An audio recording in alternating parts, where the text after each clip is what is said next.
Olá, serei seu professor nesta videoaula de distúrbios da rede elétrica. Vamos começar?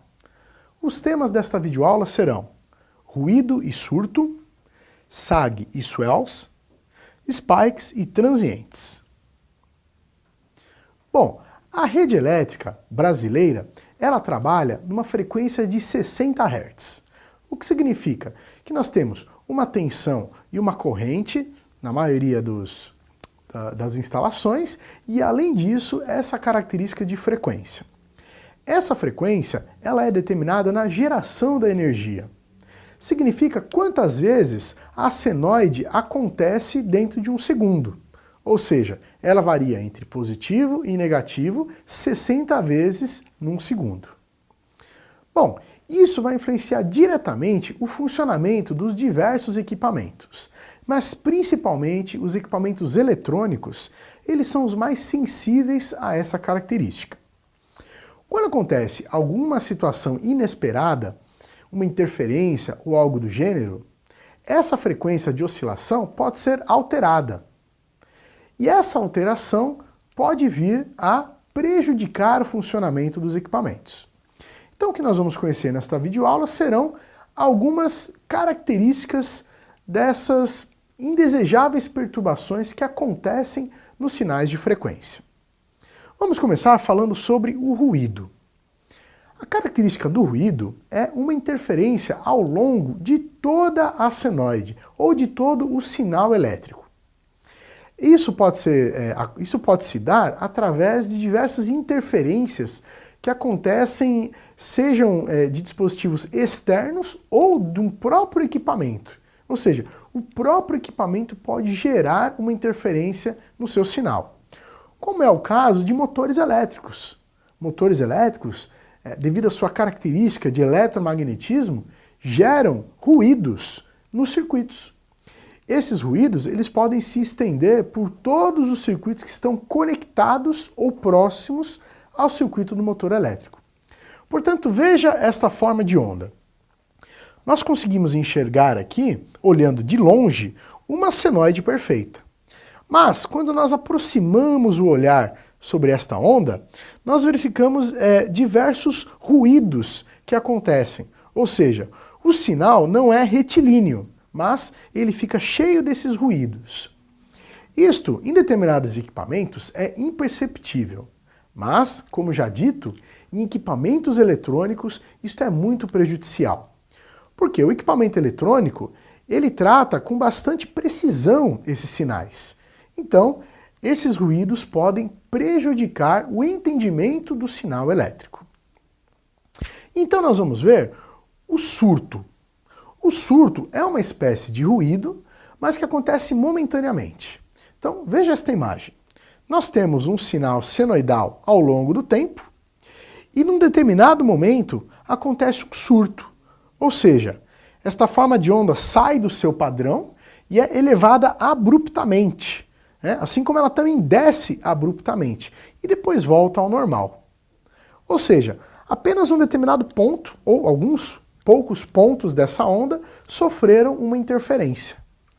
Essa interferência ela é bastante aguda, mas ela é de curto tempo, curto período dentro dessa forma de onda.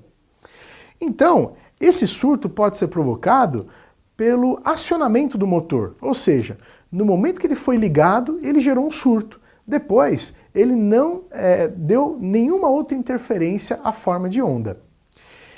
Esses surtos, eles podem provocar algumas situações, como por exemplo, a queima de um dispositivo, a queima de um dispositivo de proteção, mas ele não influencia no funcionamento geral do equipamento. Porém, deve sim ser levado bastante em consideração para que não haja a queima de um equipamento bastante preciso ou delicado. Então aparecem aqui os SAG. O SAG é um termo determinado internacionalmente pela Comissão Internacional de Eletrotécnica, a IEC, e seria uma elevação dessa tensão, a tensão nominal dos equipamentos, de 10 até 90% do seu valor. Esse aumento do valor de tensão pode ser muito prejudicial ao equipamento, Por quê? Se o equipamento tem uma tensão nominal de 127 volts e de repente ele recebe uma tensão de 150 volts, certamente esse equipamento vai queimar. Poucos serão os equipamentos que serão permissíveis a esse nível de tensão. Por isso, o SAG é essa elevação de tensão de 10 a 90% do valor nominal. Assim como os swells. Os swells são o abaixamento da tensão de 10 a 80% da tensão nominal. Isso igualmente é prejudicial. Por quê? Se um equipamento precisa trabalhar com 220 volts, mas ele recebe 150 volts, pode-se imaginar que vários dispositivos não vão entrar em funcionamento. Portanto, o funcionamento do equipamento é prejudicado. Obviamente, é mais prejudicial uma tensão maior do que a nominal do que a menor que a nominal. Menor que a nominal, o equipamento simplesmente não funciona. Agora, maior que a nominal, o equipamento vem a queimar. Mas o que acontece mais é o swell, ou seja, uma tensão abaixo do valor nominal. Isso porque o que provoca um swell é uma sobrecarga de rede. Então imagine o seguinte, numa rua residencial, aquele número determinado de residências consome um determinado valor de energia elétrica. Então a concessionária ela vai projetar todo o seu sistema atendendo aquela demanda de energia elétrica. Mas de repente começam a acontecer alguns eventos um pouco fora do que estava programado. Por exemplo, no lugar de uma residência se instala uma empresa que começa a utilizar de vários maquinários e esses maquinários vão sobrecarregar a rede. Sobrecarregando a rede, a tensão da rede vai diminuir enquanto esses maquinários estiverem em funcionamento. Então vai ocorrer um swell.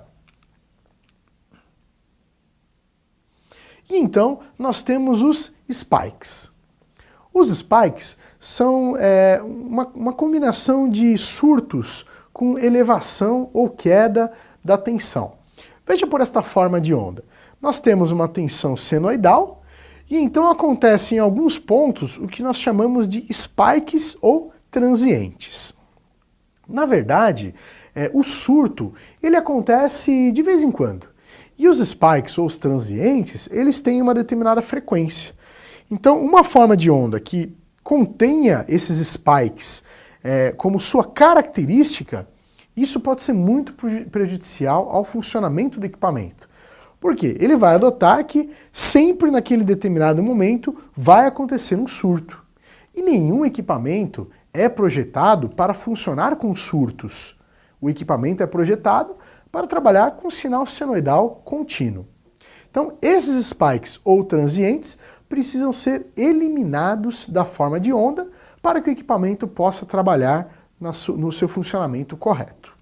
Nós separamos um link para você conhecer mais sobre o assunto desta videoaula. Não deixe de acessá-lo em seu ambiente virtual. Este link é muito interessante e fala sobre harmônicos e distúrbios elétricos. Então você vai conhecer tudo o que acontece ou que pode acontecer numa rede elétrica e que possa prejudicar o funcionamento dos equipamentos. Bom, pessoal, espero que esteja claro o assunto distúrbios da rede elétrica. Caso ainda fique alguma dúvida, assista novamente esta videoaula. Até a próxima!